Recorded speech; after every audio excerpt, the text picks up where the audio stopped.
ლუვენის კათოლიკური უნივერსიტეტიდან ეს გახლავთ პროფესორი დოქტორ დადლი, რომელიც 2003 წლიდან არის ლუვენის კათოლიკური უნივერსიტეტის ანტიკური შუა საუკუნეებისა და რენესანსის ფილოსოფიის ცენტრის მკვლევარი. სხვადასხვა დროს სასწავლიდა სხვადასხვა უნივერსიტეტებში, იქნებოდა ეს სამხატვრო უნივერსიტეტი, დივაინ-ვორლდ კოლეჯი აიოვაში, ბენედიქტელთა კოლეჯი კანზასში, კორდობას უნივერსიტეტში, ესპანეთში და სანტიაგოს პონტიფიკატის კათოლიკურ უნივერსიტეტში, ჩილეში. მისი სამეცნიერო კვლევების ინტერესი ცხადია, არის ანტიკური ფილოსოფია და ფილოსოფიის ისტორია და ის არის ავტორი მრავალი პუბლიკაციისა, რომელთაც მოდავა სახელმწიფოს მის ბოლო კვლევას, ეს იყო 2012 წელს გამოქვეყნებული ნაშრომი შემთხვევითობის არისტოტელესეული ცნება და შესაბამისად ჩვენ ვთხოვეთ, რომ მას დღეს სწორედ ამ საკითხზე გაეკეთებინა საჯარო მოხსენება და შესაბამისად თქვენ თავისი უახლესი კვლევის შედეგებზე შეიძლება ესე თქვას ესაუბრა.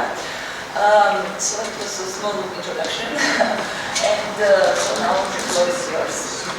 აქ მინდა აღნიშნო, რომ ასე ვთქვათ დროის ფაქტორიდან გამომდინარე ჩვენ თანმიმდევრული ქართული თარგმანი დღეს არ გვექნება, მაგრამ თქვენ შესაბამისად დაგეგმდათ არის მოკლე შეჯამება, ასე ვთქვათ, ქართული ვერსია ტექსტისა.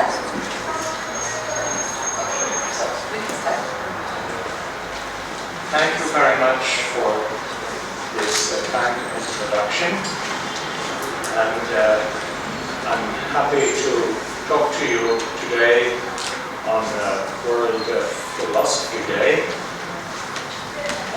This is completely by chance from my point of view, but I believe it is not completely by chance.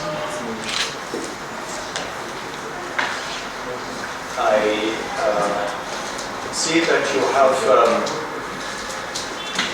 my handout in Georgian, which is this one maybe in English? Not this one. Okay.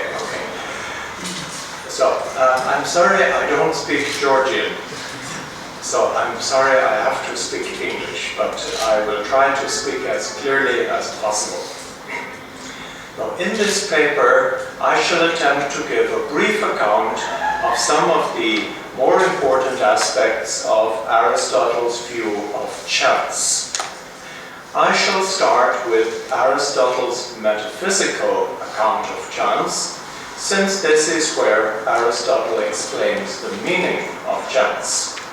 I shall then move on to Aristotle's application of chance in his physics, his use of chance in his ethics, and finally his rejection of determinism, which is closely related to his account of chance. At the same time, I hope that it will become clear that Aristotle's concept of chance is extremely relevant to some of the greatest concerns of contemporary philosophers, namely the existence of God, the existence of the soul, the reality of teleology, and human freedom. Firstly, Aristotle's metaphysical account of chance. Aristotle's metaphysical account of chance is to be found in Book 2 of his Physics.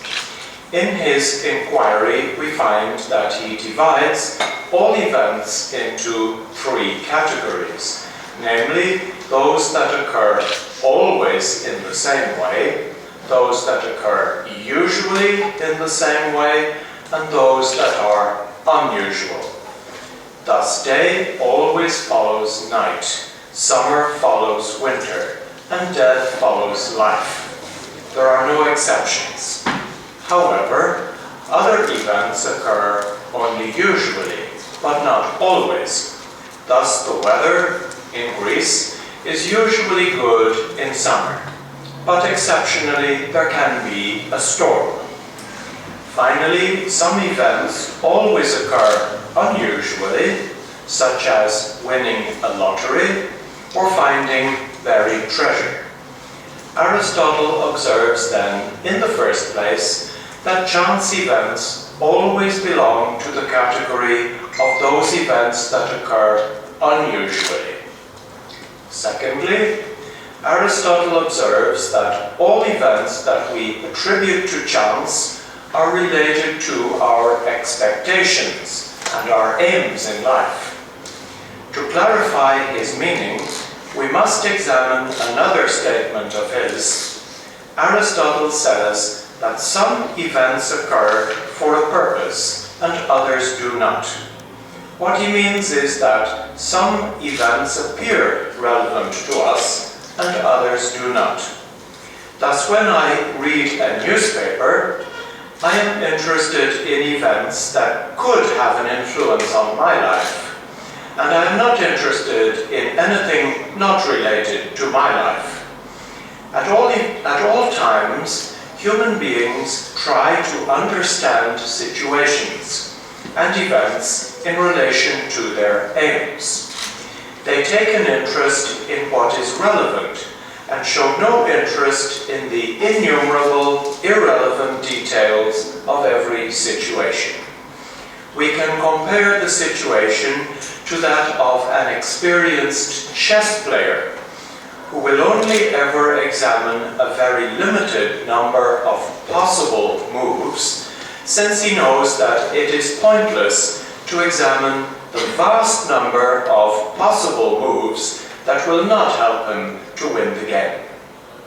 In metaphysical terms, Aristotle points out that the number of accidents or attributes of every substance or situation is unlimited. We will never take an interest in most of them. Aristotle gives the example of the coincidence that someone is cured of an illness at the time he got his hair cut, and the fact that someone is washing himself at the time that a solar eclipse occurs. One cannot say that there is any connection between these events, because one cannot lead to the other or have any relevance to it. For this reason, I cannot say that I washed myself in vain, because afterwards there was no eclipse of the sun. If I said such a thing, I would be sent to a psychiatrist who would declare me insane, because I would not be obeying a fundamental law of human nature, which is that our intellect must always attempt to understand events, that is, to interpret them in a way that promotes our aim in life. Thus, all of the events that cannot be interpreted in terms of our goals have no meaning. But chance events belong to the small group of events that are meaningful because they are related to our aims in life, and at the same time they occur unusually. Whenever something occurs unusually and also could have occurred for a purpose, we say it occurred by chance. Aristotle then calls chance an accidental cause and explains what he means. The fundamental cause of a house, he says, is a builder, and of a statue, the sculptor. The accidental cause of a house or of a statue is the fact that the builder or the sculptor is pale or a musician. Instead of saying that the builder built the house, I could say that a pale man or a musician built the house. But the real or efficient cause of the house is the builder. The indeterminately large number of substitute terms for the builder are accidental or coincidental causes, as they are merely accidents of the fundamental cause. Aristotle says that chance is an accidental cause of this kind. He gives the example of a man who goes to the marketplace to go to the theater. On the way to the theater, he unexpectedly meets his debtor and gets back his debt. The fundamental cause of why the man got his money back is his decision to go to the marketplace. The accidental cause is his meeting with the debtor. He sees the meeting as an accident of the fundamental cause. According to Aristotle, only really existing things and human decisions have a purpose. Therefore, accidents do not have a purpose, and hence accidental events do not occur for a purpose. Aristotle thus says that chance events appear to be meaningful, but in fact do not occur for a purpose. Thus, the man who accidentally got his money back, but did not set out to get his money back, as his intention was to go to the theatre. But if he had known in advance that his debtor was coming that way, then he would have set out with the intention of getting his money back. According to Aristotle, there is nothing in the fundamental cause of a chance event that causes the chance aspect of the event. If the man had set out for the marketplace to get his money back, then he would not have got it back by chance. What therefore is chance? Chance is the recognition of a meaningful event at an unexpected moment. However, this recognition depends on the continual search by our intellect for something that appears to contribute to our aim in life. Since otherwise, chance events would not be noticed by us. Thus, the man on his way to the marketplace notices the relevance of the approach of his debtor, because getting his money back will contribute to his well-being. Aristotle wishes to explain why chance events are unpredictable. A chance event can be the outcome of innumerable fundamental causes. Thus, the man who came to the marketplace could have intended to go to the theatre, or to meet a friend, or to go to the law court.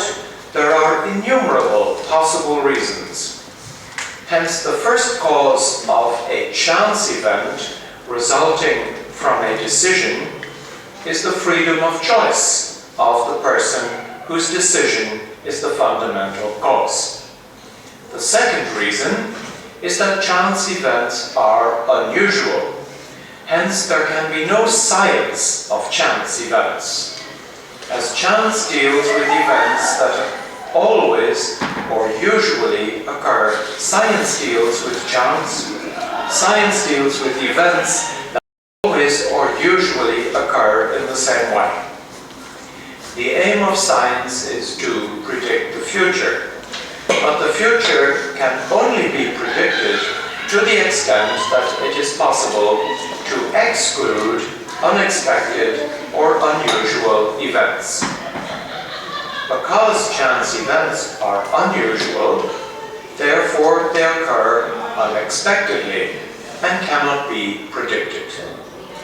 We might sum up then by saying that Aristotle holds that chance is a term that refers to a particular kind of event, namely an event that occurs unusually and that appears significant in the context of the human search to achieve a goal. There is a fundamental cause of a chance event, but the chance aspect of the event is caused by the occurrence of an unexpected accident. We can understand, therefore, why Aristotle so strongly opposed the philosopher Democritus, who was born about 75 years before him.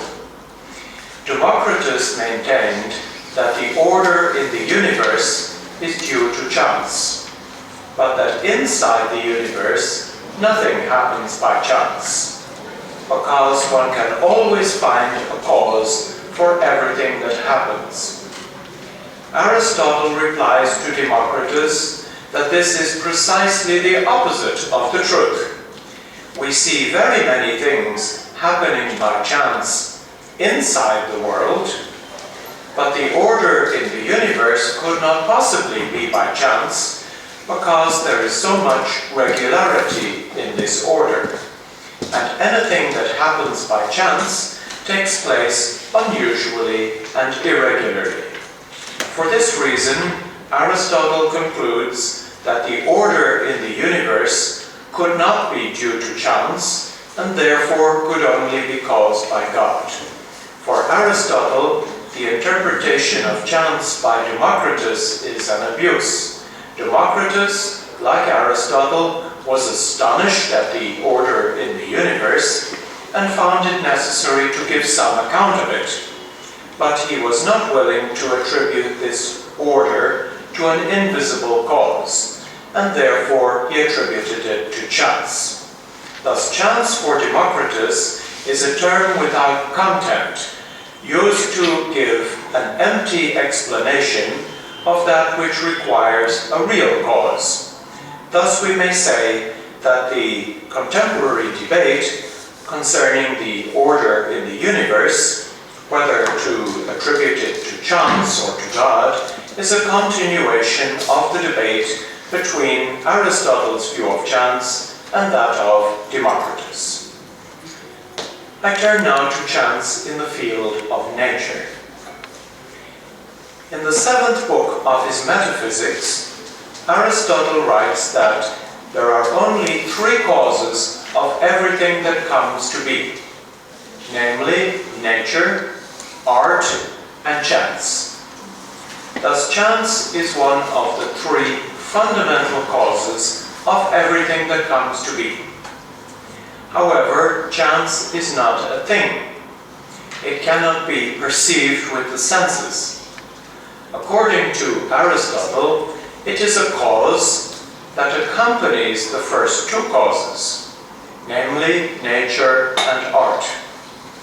Art in this context means intellect as the source of everything that is made by human beings. Let us turn then first to chance in the field of nature. For Aristotle, nature includes both living and non-living things. In fact, everything except God and things made by human beings. It is unfortunate that he included non-living things as part of nature. However, Aristotle believed that non-living things belong to nature because he believed that they have an internal principle of movement and strive to go to their natural place. Thus, if they are heavy, like earth and water, they strive to go down, and if they are light, like fire and air, they strive to go up. This was Aristotle's way of explaining gravity, which had not been discovered at his time. Nowadays, we do not consider that non-living things strive for anything, and therefore we do not believe they have a purpose or a meaning of their own. According to Aristotle, everything in nature has a goal or aim. All living beings aim to achieve their full development and seek to remain in this condition for as long as possible. There can be no question of chance in that which occurs in accordance with nature, because something that occurs by chance does not occur regularly, whereas everything in nature occurs either always or in most cases in the same way. Aristotle says that everything in nature comes to be by a particular kind of necessity. He distinguishes 2 kinds of necessity, namely absolute necessity and hypothetical necessity. Absolute necessity is found in the field of that which does not change, for example, mathematics and geometry. Hypothetical necessity, on the other hand, is the necessity of the means once the aim has been established. This is the necessity found in nature and art. Human beings first decide what they want to make, and the means are then necessary if one wishes to achieve the goal. The same necessity is found in nature, says Aristotle. From the start of the life of every living thing, the goal is established. Thus, in the acorn, the fully developed oak tree is potentially present, and the acorn necessarily must develop into an oak tree if nothing prevents it. However, nature is not intelligent. Thus, a bird builds a nest, and a spider makes a web without reasoning about it. But they act for a purpose, and precisely as if they had an intellect. The source of purpose, according to Aristotle, therefore cannot be intellect. In fact, purpose and goals cannot be explained in purely material terms, and the reality of aims and goals therefore shows there must be an immaterial principle which is called the soul. Aristotle and all ancient and medieval philosophers maintained that all living beings have this immaterial principle called the soul. It was Descartes, the first modern philosopher, who first held that only human beings have soul, and that other living things are like machines and do not have soul. For Aristotle, it is the human mind that shows the reality of soul, and as other living things do not have a mind, he held that they also do not have a soul. But Aristotle's view is that all living beings must have a soul, because they have a goal in life, namely that of surviving in their best possible condition, and this goal cannot be explained in material terms. It is the aim or goal of survival that explains all of the typical characteristics of living beings, namely the fact that they feed themselves, defend themselves against predators, heal themselves when injured, develop themselves to their best possible condition, strive to stay in this condition, and finally reproduce in order to survive in the species after their death. Human beings strive for this goal with the aid of their intellect, but every other form of life strives for the same goal without the aid of intellect, and hence Aristotle concludes that the source of the goal and aim of life is not intellect, but soul. Thus, it is not just human beings who are different from the rest of the universe, but all of life is different in kind from inanimate matter. Everything in nature has a goal, according to Aristotle. However, nature does not always achieve its goal. There are chance substances, by which Aristotle means that that which comes to be is generated contrary to nature. There are two kinds. The first of which is where something goes wrong in nature. For example, a chicken is born with 2 heads, or a child is born with 6 fingers, or any other genetic defect. Aristotle includes the mule under this heading, since a mule is part of nature, but something has gone wrong in nature, as the mule cannot produce offspring. A cancer is another example of a mistake in nature, as in the case of abnormalities in nature, it is clear that nature is aiming at a goal as usual, but that there has been an impediment and something has gone wrong. Thus, the living being is part of nature, but the abnormality is contrary to nature. The mistaken nature is due to chance and can be compared to the unusual accident that causes a chance event. For example, the man who has the bad luck of meeting robbers. Aristotle's view is that living beings are striving for the goodness and the eternity of God. They all strive for their full potential and greatest possible development, and this is their way of striving for the goodness of God. And they strive for survival and to remain in their best condition for as long as possible, and this is their way of striving for the eternity of God. This view of Aristotle enables us to give a much more satisfactory explanation of the evolution of species than is usually put forward. In order to explain why there are mutations in nature, it is necessary in the first place to understand that every living being is genuinely teleologically orientated. That is to say, every living being is striving for the goal of survival. Mutations then, which are the primary cause of evolution, occur by chance, but they are accidental to the living being, which is striving for survival and perfection. And it is this kind of accident that is then selected by natural selection. This would appear to be a more complete account of evolution. I turn now to chance in the ethics of Aristotle. According to Aristotle, the purpose of life and of ethics is to achieve happiness.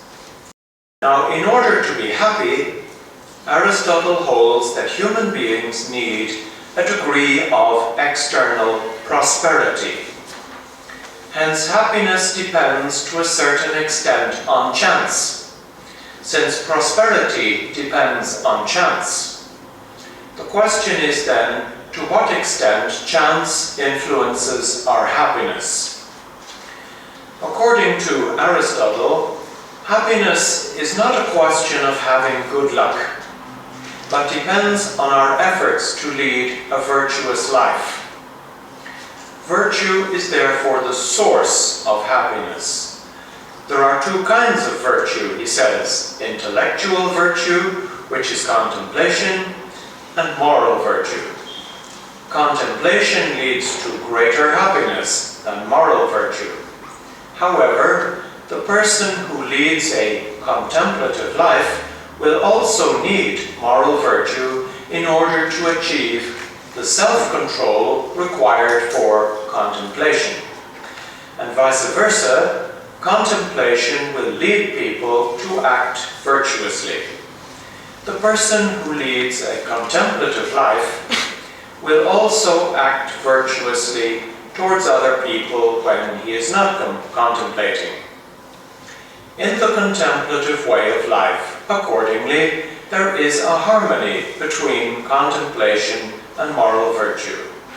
Those people who do not have the education required for the contemplative life can still lead a life of moral virtue, he tells us. However, virtuous action does not produce as much happiness as contemplation, according to Aristotle. But apart from contemplation and moral virtue, which are the sources of happiness, the degree of happiness a person will achieve will also depend on his circumstances. If he suffers severe disasters, then he will never be fully happy, because favorable circumstances are necessary for happiness according to Aristotle.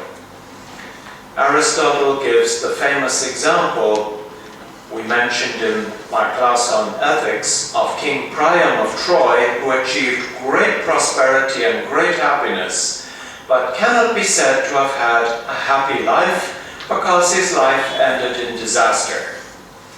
Hence, chance plays a role in happiness, because circumstances are beyond the control of human beings.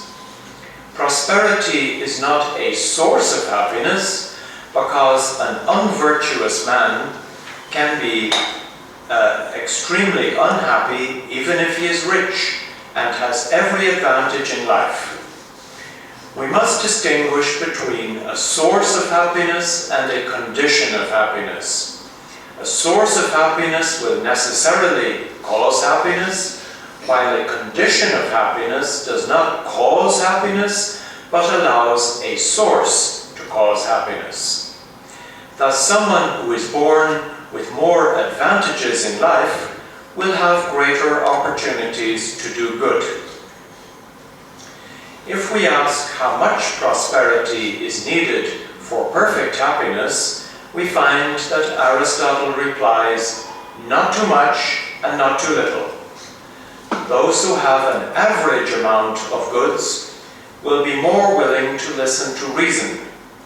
It is hard to be reasonable if you are too beautiful, or too strong, or too rich. Too many goods are harmful, or at least useless, to those who possess them. Aristotle distinguishes between goods of the soul and external goods. Goods of the soul, namely the virtues, most of all deserve to be called good, and we cannot possess too many of them. But external goods are only good for the sake of the soul.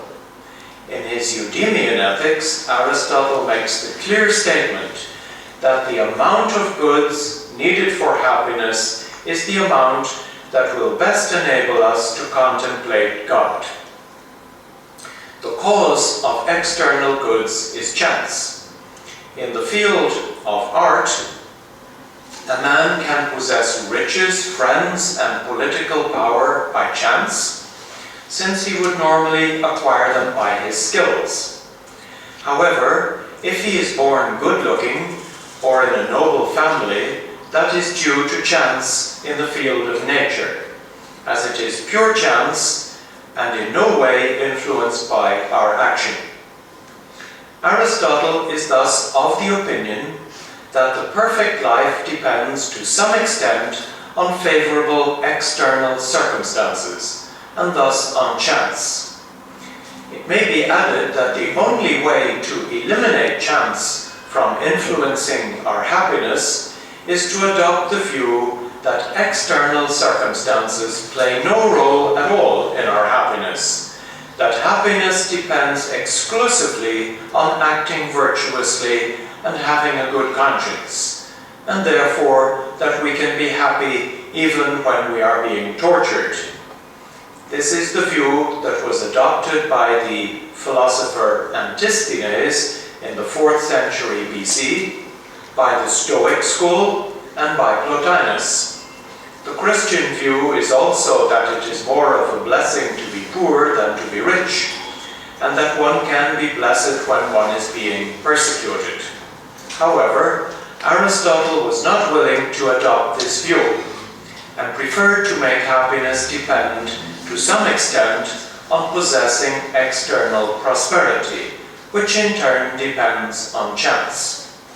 We may say then that the man in search of the perfect way of life may sell all his goods and give them to the poor, but that the ordinary person who strives to lead a good life will find much to agree with in Aristotle's view that a moderate amount of external goods is required for happiness. It may be noted that chance in Aristotle's ethical works is different from chance in his physical works. In the ethical works, chance is responsible for all external goods and not just for exceptional cases. A person is born rich or poor, ugly or handsome, intelligent or stupid, due to chance. Thus, chance in regard to external goods in the ethical works means the random or that for which there is no explanation. just the way things are. However, external goods are merely conditions required for happiness and are not in themselves sources of happiness.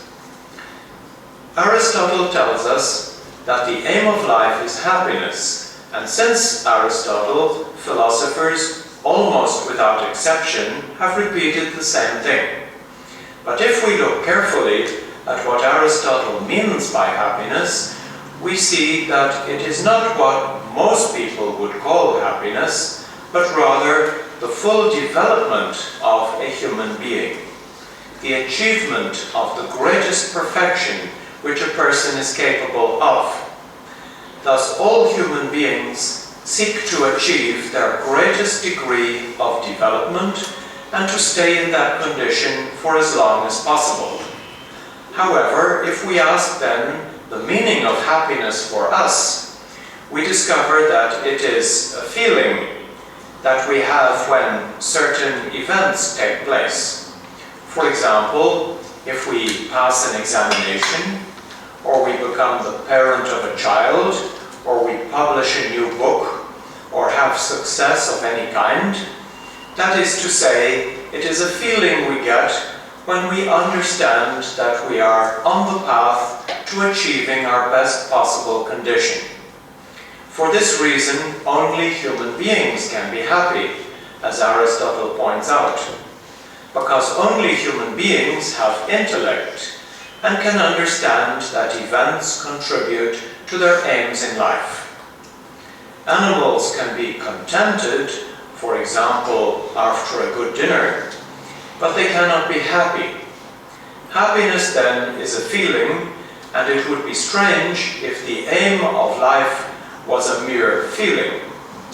Rather, we should say that the aim of life is life itself in the best condition, and that happiness is a mere barometer of success in achieving this aim.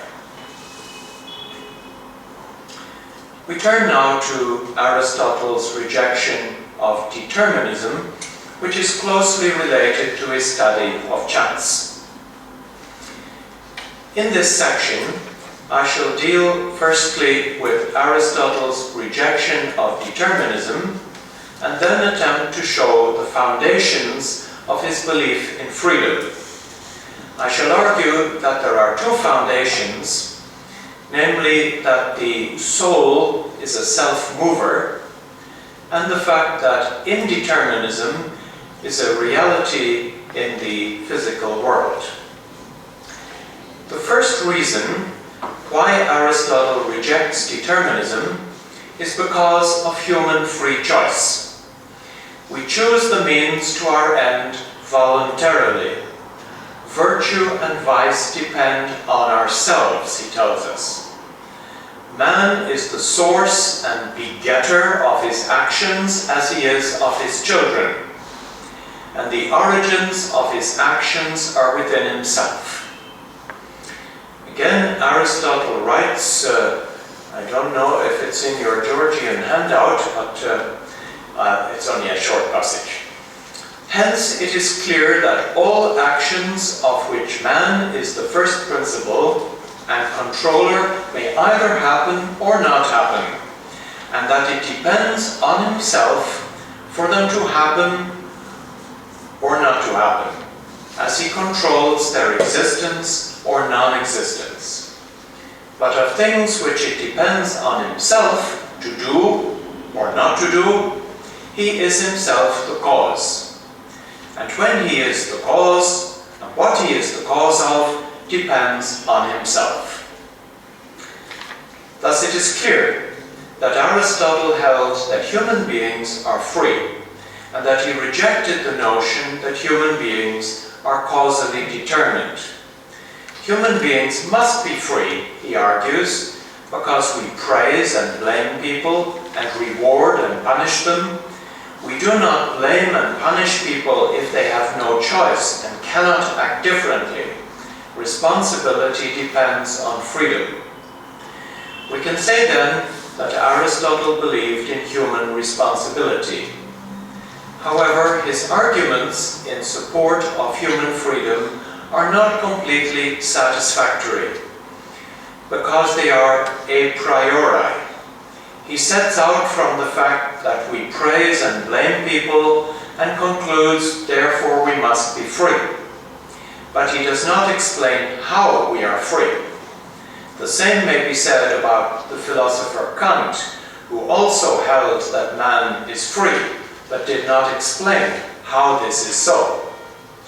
We may say then that Aristotle in his ethical writings did not lay the foundation of freedom, but I shall attempt to show that this foundation can be found outside his ethical writings.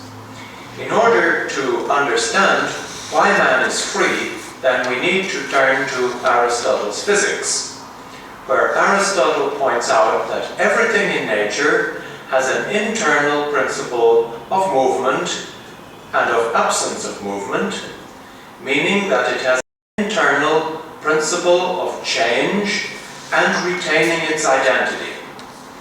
Leaving aside Aristotle's inclusion of non-living things in his view of nature, we can say with Aristotle that living beings are not merely passive receivers of determining influences.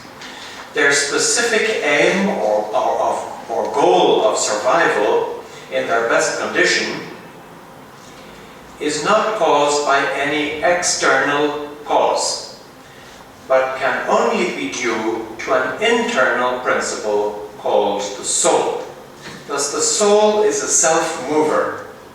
Aristotle writes clearly in his ethical works that the first principle or source of free choice is internal, that is, in the soul. To this statement needs to be added, therefore, that the possibility of free, that is to say, uncaused choice, is related, firstly, to the fact that the soul is a self-mover. Secondly, in the case of human beings, the self-moving soul has an inbuilt faculty of intellect, which enables it to deliberate, to evaluate its possibilities, and to choose each time its end and the means to its end, and thus to direct the self-moving soul without being determined. Thus, fundamentally, human beings are free because they are not determined by exterior causes. They possess soul, which enables them to initiate actions themselves, and they possess intellect, which makes deliberation possible, which in turn makes possible the choice of the means to our end. The credibility of human freedom depends, however, on a further standpoint closely related to Aristotle's investigation of chance, namely that indeterminism is a reality in the physical world. It does not appear credible that human freedom is a unique exception in an otherwise determined world. That would be absurd, as the philosopher Voltaire pointed out. Aristotle shows that the world is not determined from the unpredictability of the future. Everything that occurs does not happen, in his opinion, because of a chain of necessary causes. The chains of necessary causes are always interrupted at a certain stage by a free choice or by chance. In a famous passage in the 6th book of his Metaphysics, he examines the case of a man who decided to eat a spicy meal. As a result, the man got thirsty. Therefore, he decided to go out to the well. The well is where there is water. But beside the well, there were robbers who murdered him. Aristotle asks the question whether the man had to be murdered, and if so, from what point he was condemned. From Aristotle's point of view, the robbers are murderers. It is to be expected that one will be murdered if one falls into the hands of this kind of person. It is also to be expected that a man will go to the well if he gets thirsty. Of course, he could have stayed at home if he had known that the robbers were beside the well. But as he did not know this, it would have been unthinkable for him to stay at home and suffer from thirst instead of going to the well. Hence, logically, he had to go to the well. It is also clear that as soon as he ate the spicy food, he had to be thirsty. But according to Aristotle, we cannot trace the chain of causes back any further, as the man freely chose to have a spicy meal. He could have chosen to eat something different, or possibly it was by chance that he had a spicy meal that day. Hence, it is not possible to find a necessary cause why the man chose to eat spicy food, or by chance had a spicy meal. The cause of the man's death was therefore his free choice to eat spicy food, or the fact that by chance the spicy food was the first thing he saw when he opened his store cupboard that day. But as from the moment that the man ate the spicy food, he was condemned to die. Thus, when we look back, we can say that the spicy meal on that day was fatal for the man. If we admit with Aristotle that every step in the chain of causes from that moment onwards was logical and therefore necessary. But no one can say that a man who is now in the middle of a spicy meal will be murdered, because free choices and chance events can intervene at any stage. It is striking that there is a tendency to interpret Aristotle as a determinist. This may be for ideological reasons, or it may be that there is a tendency to think that man is determined by the world because the world is much bigger than man. If man were much bigger than the world, it is questionable whether there would be the same inclination to think he was determined by it. This tendency is seen in the well-known commentator Ross, for example, who holds that the unforeseeable is necessary because it can be explained logically looking back. For Aristotle, however, the unforeseeable is contingent, thus not determined, because the possibility of explanation by means of causes after the chance event, after the event, does not imply necessity in advance. When a man decides to go to the market to attend a theatre performance, he may end up spending the day recovering a debt because he happens to meet his debtor before reaching the theatre. There is no chain of rigorous causation leading to the event. There is only a possibility of rational explanation after the event. One might be tempted to agree with the English philosopher Hobbes that the cause of something is the combination of all the conditions that are sufficient to produce the effect. However, it is important to remember that as long as there is no result, there cannot be a cause or a set of causes. Something can always intervene to prevent an event taking place, even if this is so unlikely in some cases that one can neglect the possibility in one's calculations. And hence the anticipated cause of an event may turn out not to be a cause at all if the event does not take place. As Aristotle points out, a sea battle may or may not take place tomorrow. A cause only becomes a cause after the event has taken place. Thus, antecedent circumstances do not constitute a cause prior to the event, nor do they account for it. Again, after the event, the cause given is the cause that corresponds to the explanation required by the inquirer or the listener at that time, not the totality of all the causes that went before. Intellects are goal-orientated and therefore necessarily neglect all circumstances that are not relevant to their goals.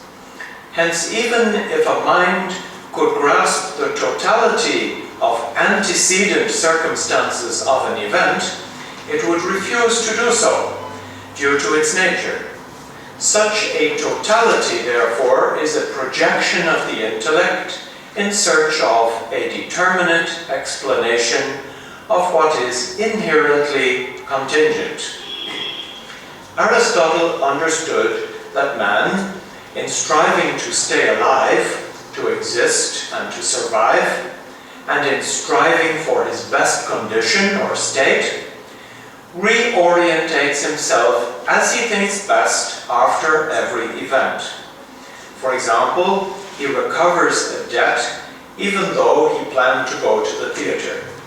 While man's ultimate goal, expressed in the general term happiness, remains the same, the path he will take to it is contingent and unpredictable, because chosen freely, that is, on the basis of personal evaluation, and because unforeseeable events or coincidences continually influence the choice-worthiness of our course of action.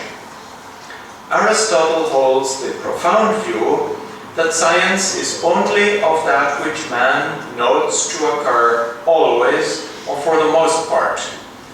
There can accordingly never be a science of the coincidental, since the coincidental is the exception to the rule, and therefore can never be predicted. Aristotle's view can be reformulated as follows: science is an instrument useful to man for the achievement of his aim in life, and its usefulness is as an instrument of prediction. The reason for explaining coincidences with hindsight is the attempt to reduce them to a science in order to attempt to render other coincidences predictable in the future. As prediction of the future is a major concern for man in order to ensure our survival, it is most uncomfortable for man to have to face the fact that the future is inherently unpredictable. It may be said then that Aristotle not only was not a determinist, but that he provided an explanation for the inadequacy of determinism. He argued profoundly not only that human free choices are not the only exception in an otherwise determined world, but that all events on earth are in the final analysis contingent, since they all go back to a contingent starting point. This contingent starting point can be a free choice or an accident or chance, which can be based on both. Science is only possible to the extent that accidental causes can be excluded from predictions. The scope of science is therefore very limited. Science is dependent on the reduction of events to fundamental or per se causes. However, per se causes are not sufficient to account for events, and events are therefore contingent.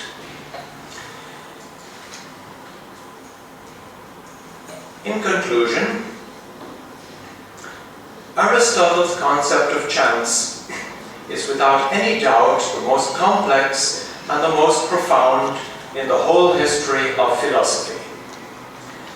In conclusion, I would like to point out that Aristotle's view of chance lies halfway between that of Democritus and that of Plato. For Democritus, chance is used as an explanation when in fact there is no real explanation. For Plato, on the other hand, chance is used in cases where the real cause is in fact divine providence. Aristotle is not willing to accept these views.